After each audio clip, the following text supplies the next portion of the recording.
नमस्कार मित्र हो, इनक्रेडिबल इंडिया चॅनलवरती मी डॉक्टर मंगलमुळे आपल्या सर्वांचं सहर्ष स्वागत करत आहे। मराठा आरक्षण भाग 1 ऐतिहासिक वाटचाल हा येऊन गेलेला आहे। प्रस्तुत मराठा आरक्षण भाग 2 मराठा कुणबी मराठा समाजास ओबीसी प्रवर्गाचे आरक्षण कसे मिळाले या संदर्भामधला आहे। तर चला अधिक माहिती जाणून घेऊया। कुणबी ही महाराष्ट्रामधील एक शेतकरी जमात, महाराष्ट्रभरामध्ये ही जमात आपल्याला दिसून येते। विशेषतः विदर्भामध्ये बुलढाणा असेल, अमरावती असेल, या भागामध्ये आपल्याला हा जो काही वर्ग आहे, हा समाज आहे, हा आपल्याला अधिक प्रमाणात दिसून येतो।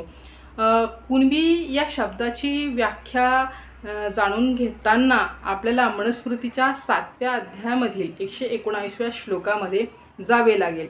या श्लोकामध्ये असं मांडलेलं आहे की एका बैलास 6 नांगर लागतात, त्या षडग असे म्हणतात। असे 2 नांगर म्हणजे एका नांगरासाठी 6, दुसऱ्या एका नांगरासाठी 6, अशा 12 बैलांनी जी जमीन वाहिली जाईल त्याचा जो काही कर्ता आहे, प्रमुख आहे, तो कुळपती, कुळवई, कुळवी, कुणबी जो आहे असं त्याला म्हणतात। आणि पुढे कुणबी हा शब्द भारतभरामध्ये प्रचलित झालेला आपल्याला दिसून येतो। हा कुणबी समाज जो आहे हा महाराष्ट्रात मोठ्या प्रमाणात आता सांगितल्याप्रमाणे आहे। विदर्भामधील जो काही मराठा पाटील, मराठा देशमुख हा समाज आहे, हा स्वतःची ओळख कुणबी असा करून घेतो। अगदी अलीकडे आपल्या सर्वांना माहिती आहे की अंतरवाली सराटी या ठिकाणी मनोज पाटील जरांगे यांच्या उपोषणानंतर की मराठा समाजास कुणबी जात प्रमाणपत्र द्यावेत आणि त्यांना ओबीसीच्या आरक्षणचा लाभ जो आहे त्याद्वारे घेता येईल अशी एक मागणी पुढे आलेली आपल्याला दिसून येते। मग एक प्रश्न आपल्याला निर्माण होतो की कुणबी आणि मराठा ह्या तर काही भिन्न जाती नाही, म्हणजे ऐतिहासिक पुराव्यानुसार पण ते सिद्ध झालेलं आहे की कुणबी आणि जे मराठा आहे ह्या 2 भिन्न जाती नसून त्या एकच आहे। 1881च्या जनगणनेमध्ये देखील अशा स्वरूपाची नोंद आहे। बॉम्बे गॅझेटमध्ये पण अशा स्वरूपाची नोंद आहे की मराठा आणि कुणबी ह्या 2 वेगळ्या जाती नाही तर त्या एकच आहे। मग मराठांना आरक्षण नाही पण कुणबी समाजाचं आरक्षण आहे, तर हे असं कसं घडलं हे अध्ययन करताना आपल्याला पुन्हा ऐतिहासिक पार्श्वभूमीकडे जावे लागेल। यामध्ये सर्वात प्रथम आपल्याला जे काही नाव घ्यावं लागेल ते म्हणजे डॉक्टर पंजाबराव देशमुख, जे भारताचे पहिले कृषी मंत्री होते, तसेच ते शिक्षण तज्ज्ञ आणि शिक्षण क्रांतीचे एक जनक पण होते। ते स्वतः विदर्भातले कुणबी समाजातले होते आणि हा जो काही कुणबी समाज आहे हा समाज विदर्भामध्ये आर्थिक आणि शैक्षणिकदृष्ट्या अत्यंत मागासलेला वर्ग आहे आणि म्हणून या मागासलेल्या वर्गालाही आरक्षण असावं असं एक मांडणी त्यांनी करायला सुरुवात केलेली होती। या वर्गासाठी त्यांनी अशी घोषणा केली होती की तलवार सोडा, जातीभेद पुरा, सेवाभाव धरा, अशा स्वरूपाची मागणी त्यांनी केलेली होती। त्यासाठी लक्षात घ्या की या समाजाच्या आरक्षणासाठीची मागणी त्यांनी डॉक्टर बाबासाहेब आंबेडकर यांच्याकडे 1948 साली केलेली होती। ते स्वतः जे आहे मसुदा समितीचे अध्यक्ष डॉक्टर बाबासाहेब आंबेडकर यांच्याकडे गेलेले होते, सोबत सरदार पटेल हेही होते आणि बिहारचे रामचंद्रपुरी हेही होते आणि त्यांनी तशा स्वरूपाची मागणी केली की या वर्गासाठी आरक्षण म्हणजे कुणबी समाजासाठी आरक्षण असावं आणि त्यांची ही मागणी मान्य झालेली होती। आणि त्याच्यानंतर जे आहे एक ओबीसी आयोगाची स्थापना पण तिथे झालेली होती आणि त्यामध्ये कुणबी समाजाचा समाविष्टित पण करण्यात आलेले होते। पंजाबराव देशमुख हे घटना समितीचे सदस्य होते, अनेक बैठकांमध्ये जे आहे ते सहभागी झालेले होते, चर्चेमध्ये सहभागी झालेले होते आणि म्हणून त्या काळामध्ये प्रभावीरित्या अशा स्वरूपाची जी काही मागणी आहे ती त्यांनी मांडून ती जी आहे मान्य पण करून घेतलेली होती।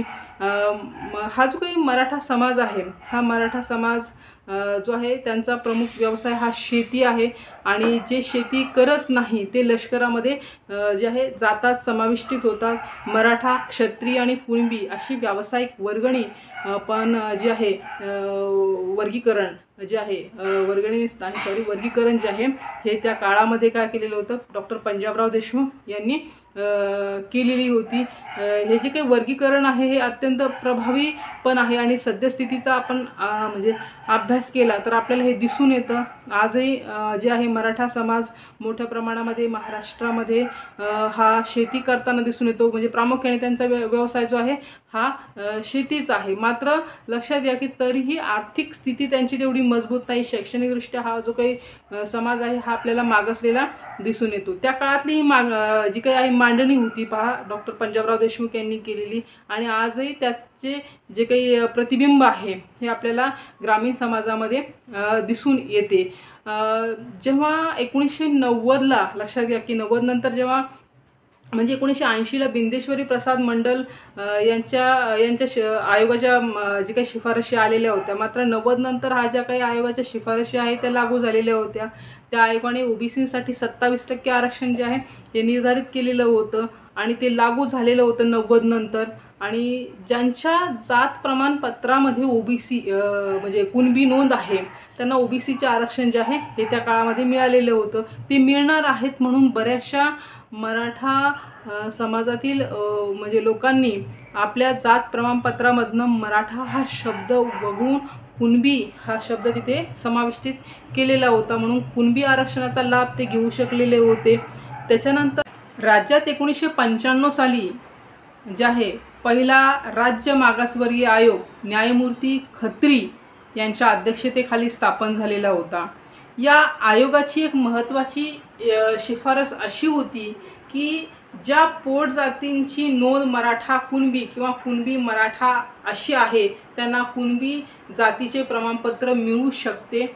कुणबी जातीचं प्रमाणपत्र मिळणं म्हणजे त्यांना ओबीसीच्या आरक्षणाचा लाभ हा घेता येऊ शकत होता।